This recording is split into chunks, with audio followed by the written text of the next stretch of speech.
Dieu, viens à mon aide. Seigneur, à notre secours.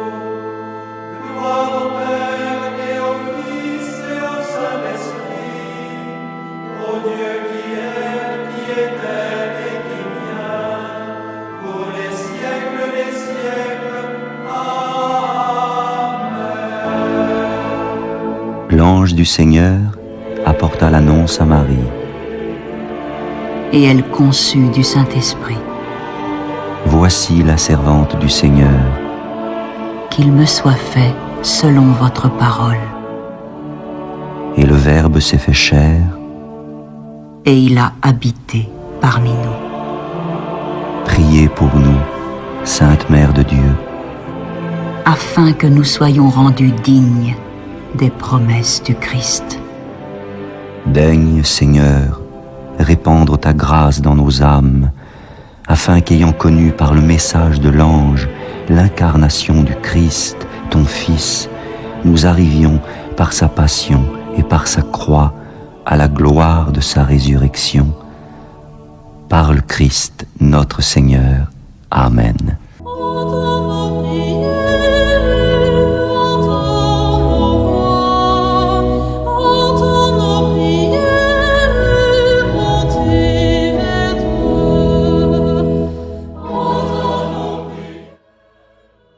Seigneur, dans le silence de ce jour naissant, je viens te demander la paix, la sagesse, la force. Je veux regarder aujourd'hui le monde avec des yeux tout remplis d'amour, être patient, compréhensif, doux et sage, voir au-delà des apparences tes enfants, comme tu les vois toi-même, et ainsi ne voir que le bien en chacun. Ferme mes oreilles à toute calomnie. Garde ma langue de toute malveillance. Que seules les pensées qui bénissent demeurent en mon esprit. Que je sois si bienveillant et si joyeux, que tous ceux qui m'approchent sentent ta présence. Revêt-moi de ta beauté, Seigneur, pour qu'au long de ce jour, je te révèle. Amen.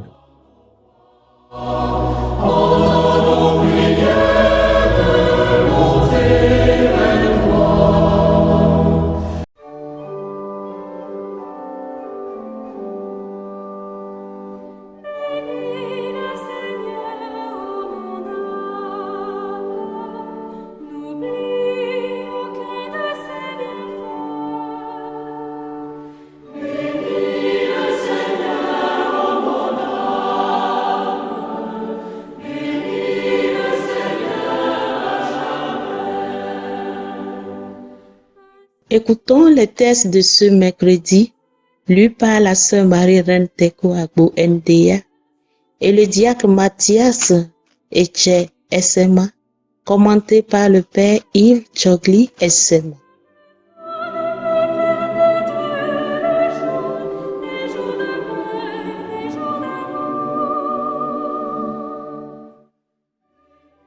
Lecture du livre de la Genèse. Au chapitre 2, versets 4b, 9, 15 et 17. Lorsque le Seigneur Dieu fit la terre et le ciel, aucun buisson n'était encore sur la terre, aucune herbe n'avait poussé, parce que le Seigneur Dieu n'avait pas encore fait pleuvoir sur la terre. Il n'y avait pas d'homme pour travailler le sol, mais une source montait de la terre et irriguait toute la surface du sol. Alors, le Seigneur Dieu modela l'homme avec la poussière tirée du sol. Il insuffla dans ses narines le souffle de vie, et l'homme devint un être vivant. Le Seigneur Dieu planta un jardin en Éden, à l'Orient, et y plaça l'homme qu'il avait modelé. Le Seigneur Dieu fit pousser du sol toutes sortes d'arbres à l'espèce désirable et aux fruits savoureux. Il y avait aussi l'arbre de la vie du milieu du jardin et l'arbre de la connaissance du bien et du mal. Le Seigneur Dieu prit l'homme et le conduisit dans le jardin d'Éden pour qu'il le travaille et le garde. Le Seigneur Dieu donna à l'homme cet ordre. Tu peux manger les fruits de tous les arbres du jardin, mais l'arbre de la connaissance du bien et du mal, tu n'en mangeras pas, car le jour où tu mangeras, tu mourras. Parole du Seigneur. Nous rendons grâce à Dieu.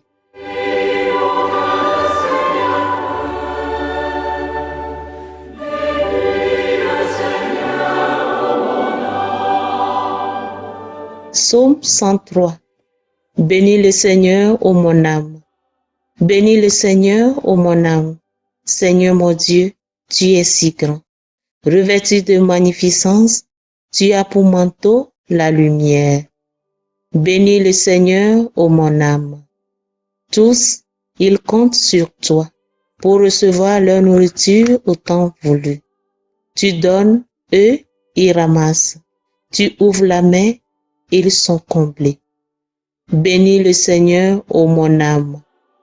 Tu reprends leur souffle, ils expirent et retournent à leur poussière. Tu envoies ton souffle, ils sont créés. Tu renouvelles la face de la terre. Bénis le Seigneur, ô mon âme.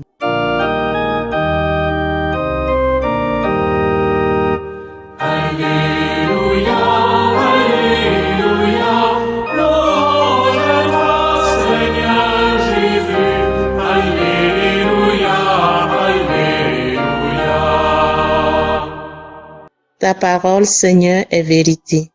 Dans cette vérité, sanctifie-nous. Alléluia, Alléluia, louange à toi, Seigneur Jésus. Alléluia, Alléluia. Le Seigneur soit avec vous. Évangile de Jésus-Christ selon saint Marc, chapitre 7, versets 14 à 23. En ce temps-là, appelant de nouveau la foule, Jésus lui disait: Écoutez-moi tous et comprenez bien. Rien de ce qui est extérieur à l'homme et qui entre en lui ne peut le rendre impur. Mais ce qui sort de l'homme, voilà ce qui rend l'homme impur. Quand il eut quitté la foule pour entrer à la maison, ses disciples l'interrogeaient sur cette parabole. Alors, il leur dit: Êtes-vous donc sans intelligence vous aussi?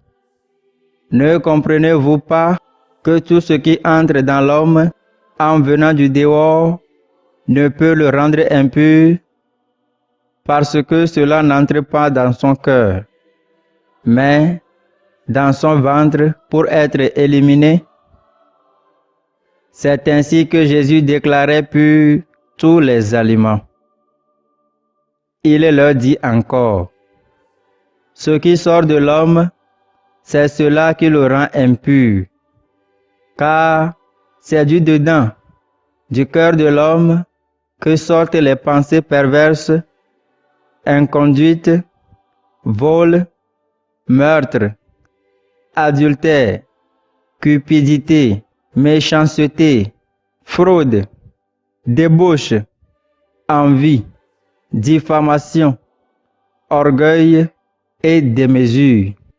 Tout ce mal vient du dedans et rend l'homme impur. Acclamons la parole de Dieu.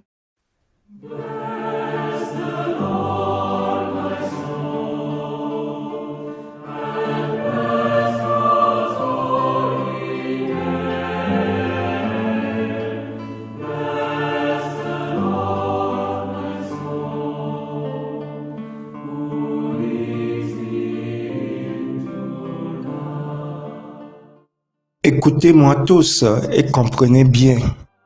Rien de ce qui est extérieur à l'homme et qui entre en lui ne peut le rendre impur. Mais ce qui sort de l'homme, voilà ce qui rend l'homme impur. En ce mercredi de la 5e semaine du temps ordinaire année B, le Seigneur Jésus-Christ, en faisant le ménage dans le comportement hypocrite de ses contemporains, nous rappelle la source de nos maux. Cet enseignement du Christ, qui nous semble si évident, représentait à l'époque une révolution spirituelle. Jésus venait réaffirmer en quelque sorte l'optimisme de la jeunesse. À la fin de chaque journée de création, Dieu avait vu que cela était bon. De même, Jésus proclame que rien du monde matériel n'est nouveau en soi et qu'il n'y a pas de frontière dans le monde entre les choses qui mènent à Dieu et des choses qui éloignent de lui.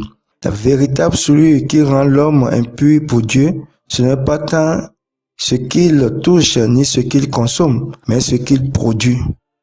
S'il s'agit de nourriture ou de boisson, il n'y a rien qui puisse le souiller moralement en entrant dans son ventre. Mais cela ne signifie pas qu'on ne puisse pas être intoxiqué en mangeant un aliment vénéreux.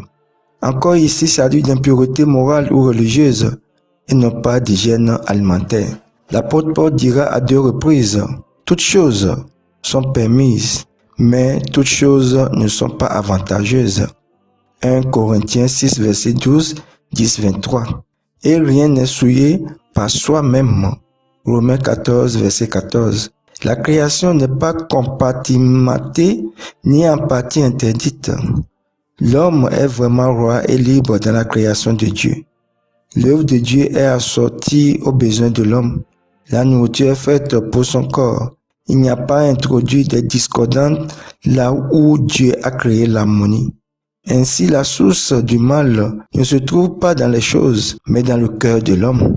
Pour les croyants de la Bible, donc pour nous-mêmes, et pour Jésus, le cœur servait autant à aimer qu'à comprendre, autant à vouloir qu'à ressentir.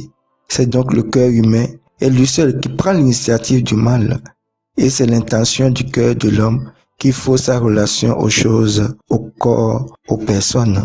Et la même vigilance nous est demandée par Jésus dans son attitude vis-à-vis des autres, car le cœur humain qui est fait pour aimer et accueillir peut ignorer et refuser.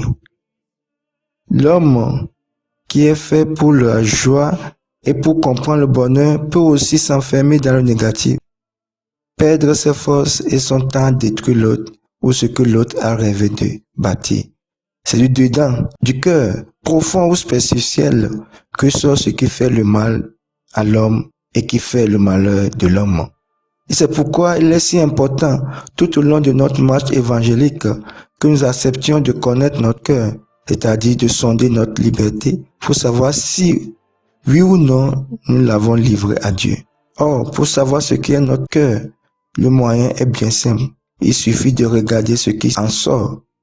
Et ce qui sort de notre bouche accompagné de nos comportements ne doit pas être opposé à l'amour, au pardon, le dialogue et la paix. Que l'Esprit Saint nous fortifie dans notre relation à Dieu et aux autres en accomplissant des œuvres de charité.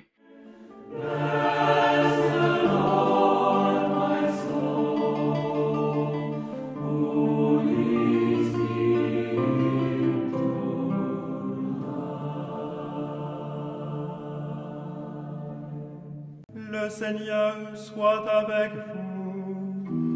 Et avec votre esprit. Que Dieu Tout-Puissant vous bénisse, le Père, le Fils et le Saint-Esprit.